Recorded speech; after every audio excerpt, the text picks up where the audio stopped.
I am not impressed.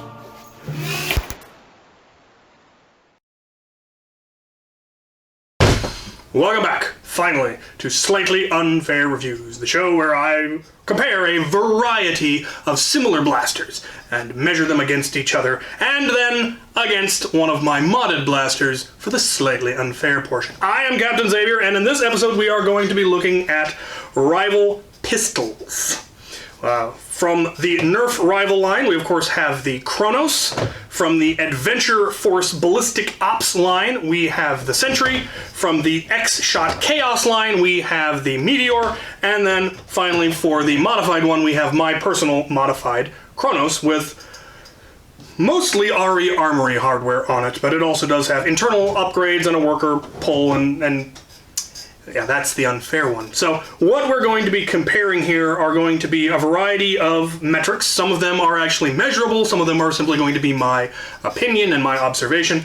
We will look at things like FPS, range, accuracy, ergonomics, cost, modability, all of those sorts of things, aesthetics. And yeah, some of it will be in fact measurable and others will be my personal opinion. But we're gonna start with the measurable stuff. So let's take a look at the FPS. Now I am going to be firing their ammunition first, so each one of them came with different ammo. Each brand had their own ammo, and I'm going to test it with that because that's what the blaster was specifically engineered for.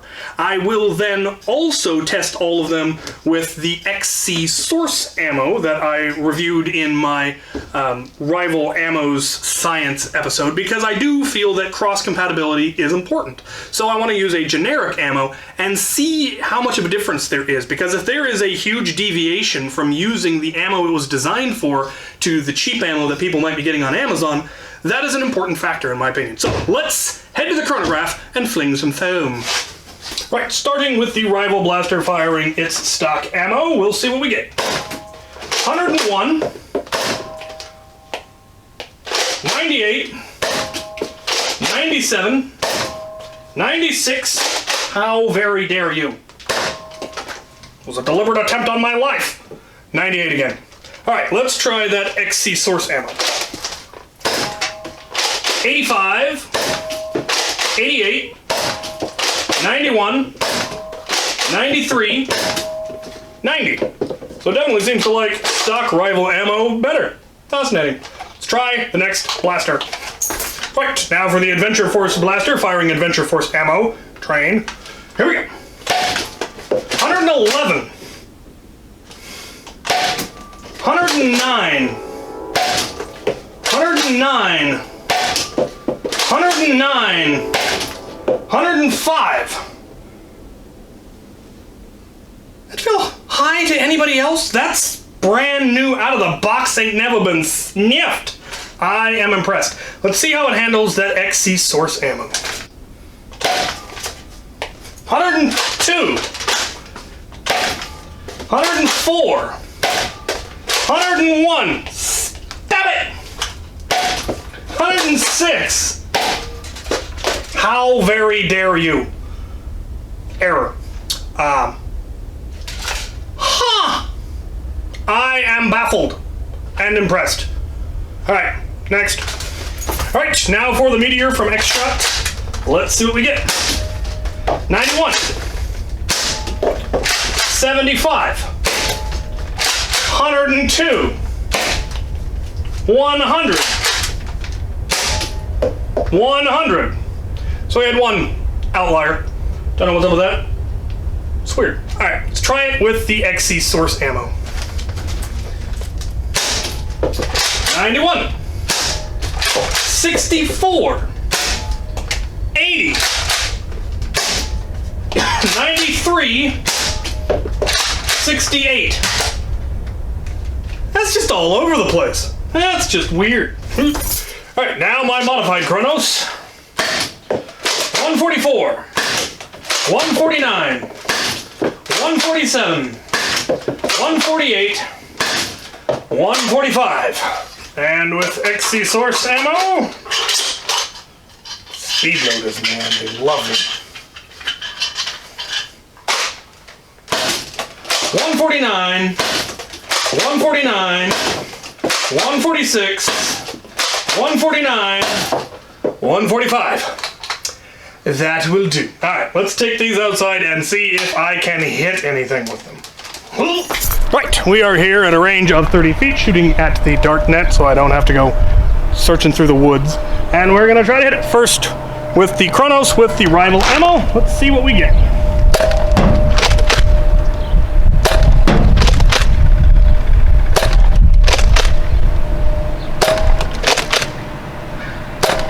Oh, that one's out in the grass.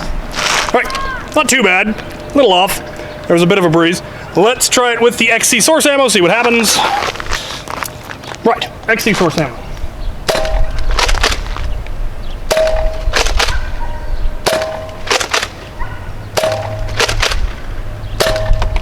Oh, that was delightful. They all would have hit the target. One was a little high, one was a little low, 3 right in there. Not bad. Let's try the Adventure Force. All right, Adventure Force blaster firing Adventure Force ammo.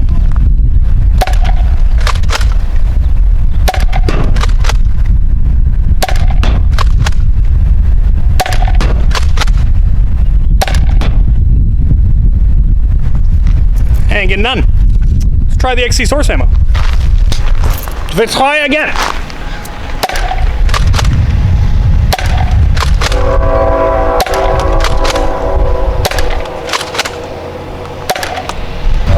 Interesting.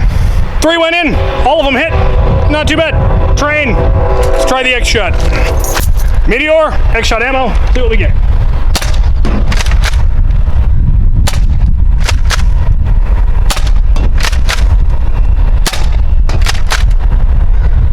In the ground. I am not impressed. Let's try it with the XC source ammo. Train! Here we go.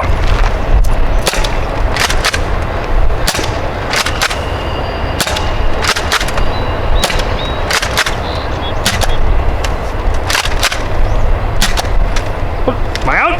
I lost a round. Maybe. I don't know. I don't know what's going on. Trying to try it again. Come on. So far, XC source ammo has fired more accurately and more reliably out of all 3 blasters. I don't know what to tell you. Let's try the modified one. Starting with headshot ammo. Good lord.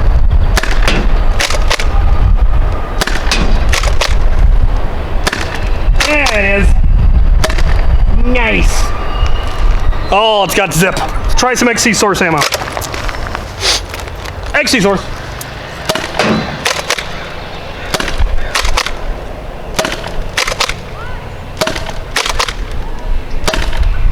Alright, I'm buying XC source ammo from now on.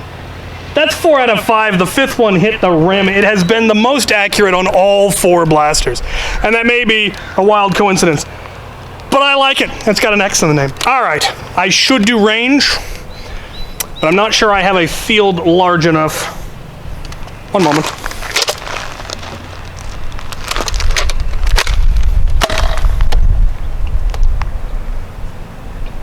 And it's going to make a mess. I ain't doing that. So interpret that as you see fit. I definitely got a lot more in using the XC source ammo. I got 2 shots of rival in, I got 2 shots of headshot in, and I got 13 shots out of 20 for the XC source. So that was interesting. Anyway, yeah, they all have different ammo types, which is interesting. The most unique is the Adventure Force, which has the triangle divots instead of the little round divots, and that has obviously different effects than the other ones are going to have. XC Source is also a little bit different than the other ones. It's less of a golf ball pattern and more a hex pattern. And some people really, really like this. It didn't make it into the science episode on the rival ammos because it's not available on Amazon. I will eventually get around to putting it through the same battery of tests just because people have asked. And then Headshot was on that. So, yeah. Let's talk about features. So they're all top prime blasters. They've got fairly similar prime. This one I think might be the lightest. This one kind of feels the heaviest. I'm wondering if they didn't change something from earlier models to the more recent model. And then obviously this one, while it does have the top prime, it also has the T-pole, because this one has a 13 kilogram spring in it, which is a little bit less comfortable to try to prime from a top prime, but from a T-pole it's not bad at all. They do all have safeties of one kind or another. The rival line has, you know, an actual lever safety there. The Adventure Force, it's a trigger safety, a grip safety. So it looks like a rev trigger, but that is in fact the safety. This one has a push style safety. And, well, this one's a Chronos again, so no difference there. Now, another difference is rail. This one, of course, has the Nerf rival rail, which is very similar to Nerf rail, but a little bit different. This one does have some kind of a rail. I don't know if what it's compatible with. It's not Picatinny, and I don't know that they have a whole lot of attachments for it, but it does have a lower rail there. This one has no rail whatsoever, and this one, of course, has standard Picatinny rail along the top. So, as far as ergonomics go, I absolutely love the Chronos' grip. It is very, very comfy. It's tricky when you do this kind of middle finger cutout on the grip. If you don't get it the right size, it can be uncomfortable for some people. Even with my very large hands, it is just wonderfully comfortable. This one is by far the least comfortable in my opinion. It's a little bit skinny, but again, these are originally designed for children, and so this one's just a little bit small for me. This one, the Meteor, is quite comfortable, and it's very, very similar to the Chronos' grip. It's almost identical. A little less swoop right there, but definitely very comfortable. And then this one's a Chronos again. So, loading. Let's talk about the loading mechanisms on each. So, with the Chronos, it's a jam door there that opens up, and then when you prime the blaster, it opens up your loading port, and you can simply load rounds in there. You cannot load rounds when the blaster is primed. So once you actually prime it, you cannot load anymore. You have to fire it before you can then reopen it up and load more. But it does mean that the action of closing the loading mechanism does in fact prime the blaster. So you are now ready to fire, which has advantages and disadvantages. Now, a lot of people will remove the jam door because it really just kind of gets in the way. It prevents grit and stuff from getting in there. But a lot of people either remove it entirely or replace it with one that has a hole in it so that you can load through it without having to open it up. This one loads from the front. There's a little lever here, you open it, it pops open, and then you load rounds in here into a straight inline internal magazine. And that is handy because you can in fact load it while it's primed. So you can be using the blaster and loading it up and have it ready and be able to fire it without having to close the jam door and all of that, or the loading port. It will in fact let you fire it while the port is open, which is handy. You're also able to top up even though that your blaster is primed. This one has probably the most unique loading feature. You have to pull down on this little tab, and then you load from the bottom, which is a neat and unique feature. You then push this button and the follower will then close. But it is, in my opinion, by far the most cumbersome because you have to pull this down, you then have to load, and you have to push them fairly far in there in order to get past there's a gate in there that it has to get past.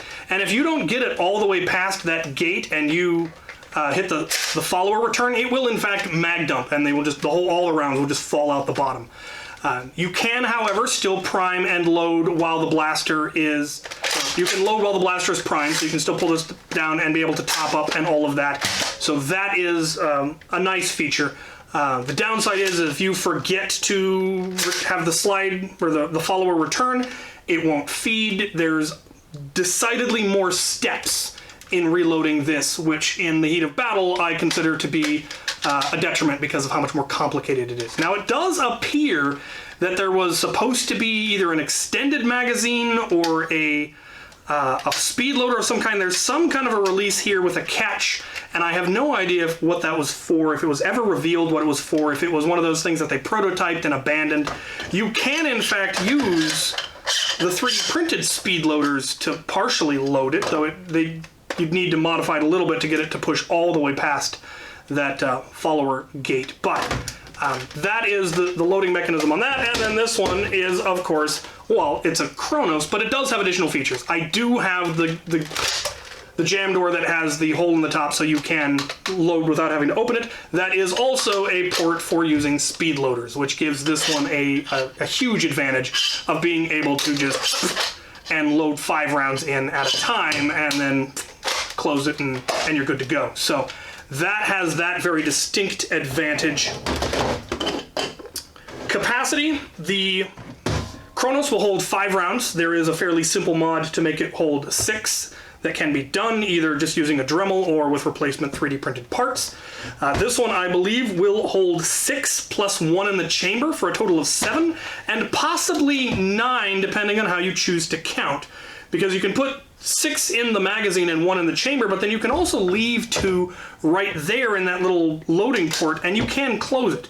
Now, those won't feed, but simply by opening it up and pushing them in easily, they're very easily loaded into the blaster without having to pull from a dump pouch or wherever you're storing your ammunition. So that is, in my opinion, an advantage. It does definitely give you a higher capacity and a real quick 2-round reload. This one will hold, I believe, 5 in the is it 5 or is it 6? Let me double check so I'm not giving you bad information. It is 6. So 6 in the magazine and 1 in the chamber for a total of 7. And when I said that you can accidentally mag dump, that's what I meant. It will do that if you don't load it quite right. So fine, be that way. There we go. So yeah, the reload on this one is definitely my least favorite. This one will again hold 5 or 6 if you have the modification. I haven't done the modification to this one. The barrel that's on there, I don't believe is actually one that's intended to give you the extra round easily. But I think you could still do the Dremel mod that would allow it to. But it didn't come with the special follower that some of the other kits come with. Let's talk about construction. So Rival is obviously being Nerf. It's good plastic quality. It's solid, it's thick, it feels sturdy. This thing can take a beating. This one, while it's definitely a cheaper, I don't even want to say that it is a cheaper plastic, it's different. This one feels more like the plastic that like Rubbermaid totes are made out of. It's much more flexible. It feels like it's not as brittle. It's not as hard, but it also feels like it could therefore take a fairly good beating without breaking, just because it's got a little bit more give to it. The X-Shot one feels like thinner and more brittle plastic than either of the other two. It feels like it would shatter if dropped. And I actually did give it a good solid drop earlier and it didn't crack, so it obviously isn't just going to shatter if you look at it funny, but it does feel thinner, in my opinion. It just feels like the plastic isn't quite as strong or as thick as Rival, and it's definitely not as flexible as that one. So, yeah. And then this one is, of course, the Chronos again. It's got 3D printed parts, which are fairly solid because RE Armory does good designs. And then the T-pole is in fact metal. It's the metal worker one. I've had 3D printed ones break, so I decided to go with the metal one. General aesthetics. I definitely like the Chronos. It's always been one of my favorite blasters. I like the blocky, heavy pistol look of it.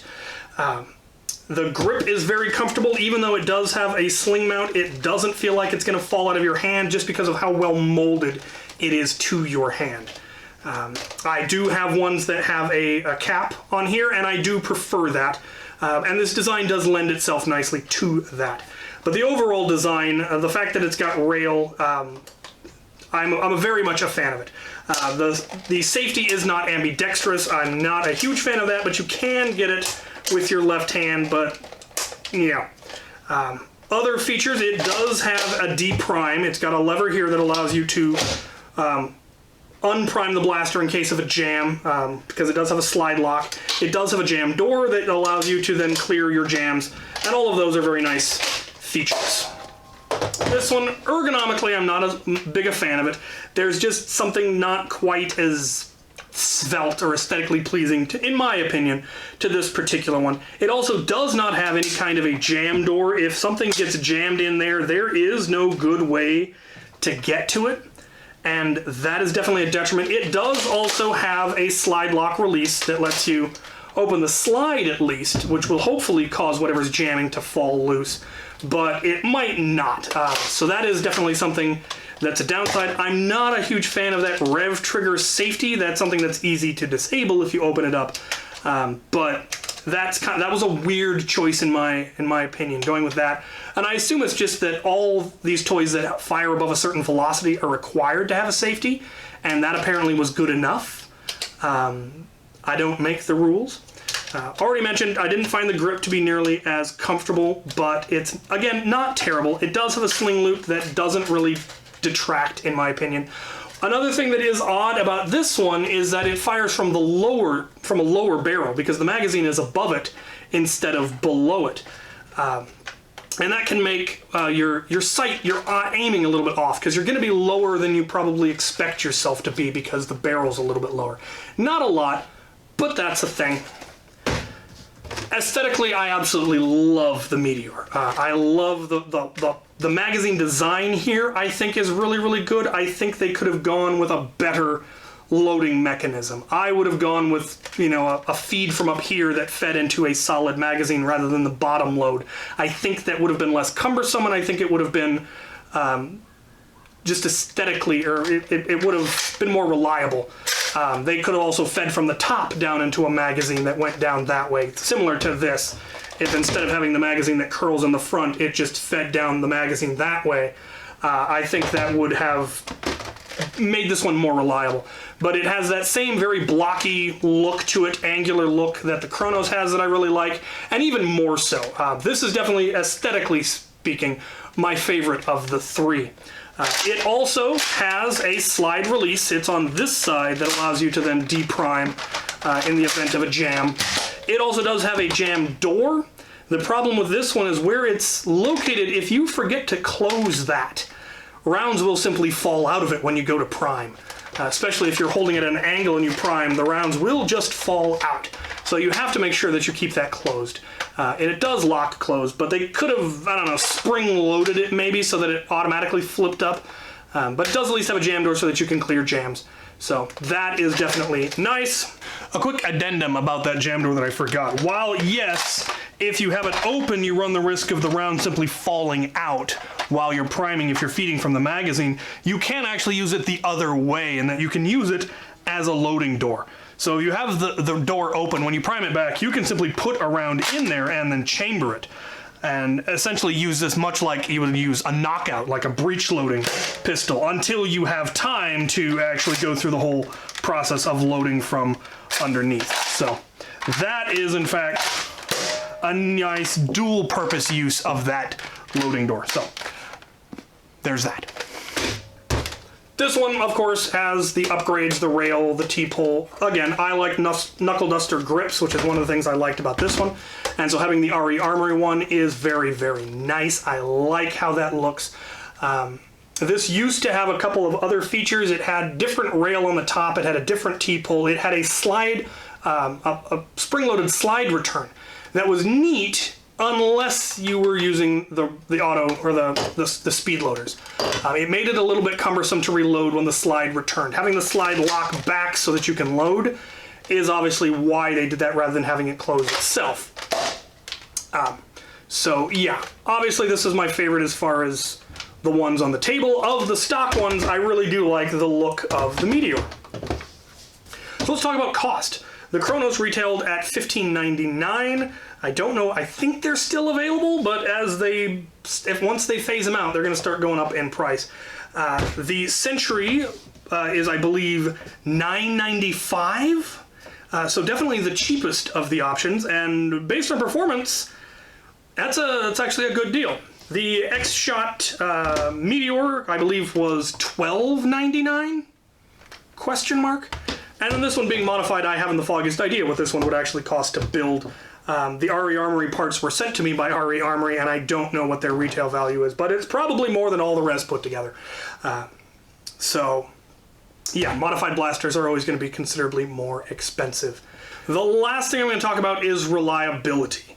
And basically, I mean, how often do you have problems in the field? Now, the Kronos is extremely reliable. You will occasionally get a round that doesn't feed well, but because you can access that from the top, it's fairly easy to clear that jam unless you've really slammed it closed, and then you might have to. But in general, it is very reliable. You're not going to get a whole lot of jams, and internally it is very simple, which is nice. The one real downside to this one, the one thing that definitely puts it low on my list, is the feed mechanism is largely gravity fed.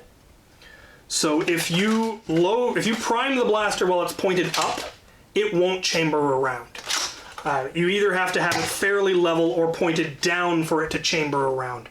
And that can be a problem in the field, obviously. If you're doing this when you go to prime because you need the prime, it might not load around. And that could definitely get you tagged when you pull the trigger and nothing comes out. So there is that. This one, of course, the issue that I mentioned was that tendency occasionally for it to just mag dump on you because the follower doesn't quite get into position. But when it actually feeds properly, it is fully spring loaded and it's feeding up into the chamber, and so it doesn't matter how you hold it. And again, the reliability of that jam door, if that gets opened, hooked on your gear or something and opened up and you start just dumping rounds when you prime it, not so good. This has all the same stuff as the Kronos, but being a heavier spring, obviously being modified, it has increased problems in general. When you modify any blaster, the reliability is going to go down, the longevity is going to go down, and the requirement for preventative maintenance goes up. So just be aware of that when you do a modified blaster. But in general, an excellent blaster. Finally, let's talk about modability. Now, we kind of know where the Kronos goes, but this is actually a small sampling of the possibilities. The Kronos was an incredibly popular blaster for all the reasons I've given. It is internally incredibly simple and incredibly robust. It is a simple design, but a very strong. You can put very heavy springs in it. It can take a lot, and it has a huge plunger volume for its size. For what it is, it's an incredibly good amount of plunger volume. And so people very quickly started developing all manner of kits for it. They added the rail kits, they added T-poles, they added handguards, they added the 6-round increased capacity, muzzles of all kinds. And then they also went to the extreme. They went pump kits where the whole barrel portion gets replaced because the barrel portion comes out and isn't actually integral to any of the rest of the internals. You can hook on whatever you want up here and have longer barrels, pump kit barrels.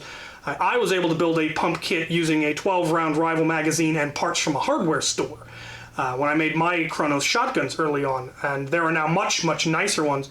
They also have half-dart kits that take magazines in our pump kit. They are a very, very versatile platform. There are stocks for them. There are all sorts of different kits and whatnot for them because they were on the shelves for a fairly long amount of time and because they were so popular.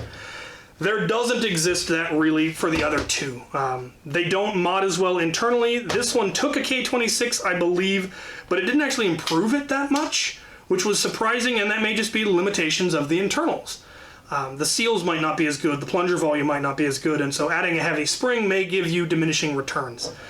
This one was much more complicated internally and wouldn't take a K26. I'm sure there are springs that it would take, but I don't know which ones. And again, it just hasn't gotten nearly as much attention as the Kronos has as far as internals, because while it is pretty and it does have some neat features, this one is just a more solid platform, in my opinion, for modding, and it definitely has gotten just a lot more time and exposure.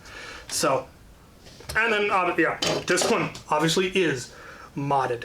So, yeah, it's an interesting variety of blasters. They all have something that is unique to them, that makes them interesting, and that might be the one key element that's the most important to you. So just because I've said that, you know, I feel one is better than another doesn't mean that that's true for you. You might particularly like that this one has that near 9 capacity, you know, and you like that. You might like the way that this reloads, or, you know, for various other features. If you have your preference, run with what you like. This is just to get my thoughts on things, and of course actually showing off the performance. The biggest performance difference that this has is that it has obviously almost 50% more FPS, and that means the rounds are traveling much, much faster, which has 2 effects at close range. At close range, it makes it near impossible to dodge. They're just traveling too fast for you to get out of the way of. And at, you know, up to that 30-foot range, and maybe a little bit farther, they're traveling so fast that the hop-up hasn't kicked in yet. The hop-up is unable to overcome just the sheer velocity, and so you don't get much deviation at 30 feet.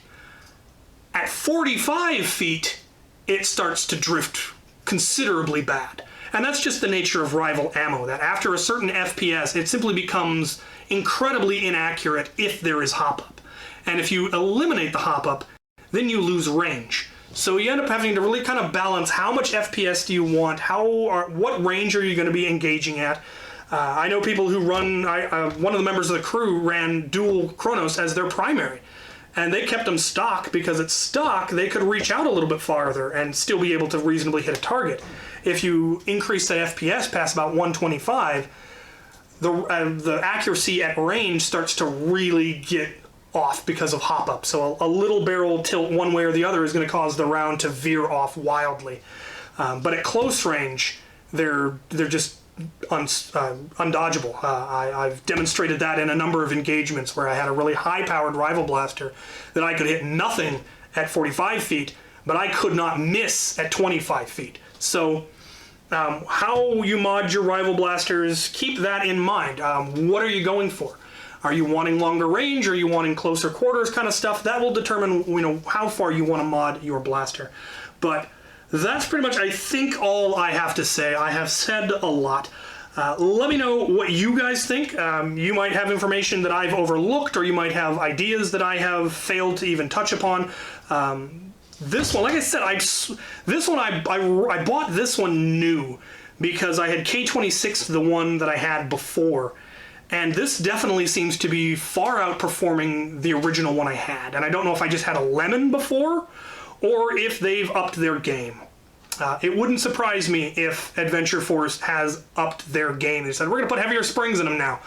Wouldn't surprise me at all with how the Dart Zone Pro line has gone. So I'm interested. What are your experiences with this particular blaster? Because I was expecting it to be considerably weaker than the others, and it wasn't. So that was interesting. All right.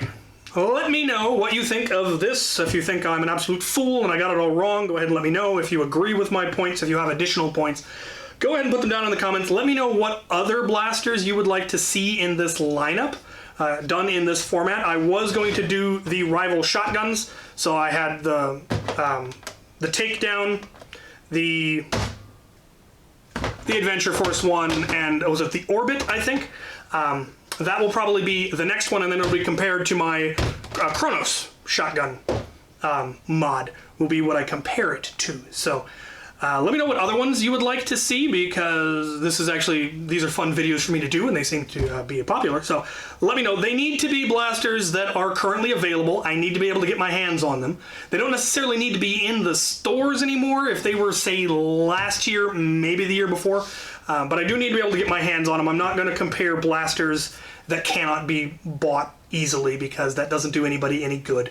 These ones are all still relatively available, I think. This definitely would have been better a year or even 2 years ago, but it didn't happen for reasons. So let me know. Feedback, comments. Let's do this. Thank you for watching.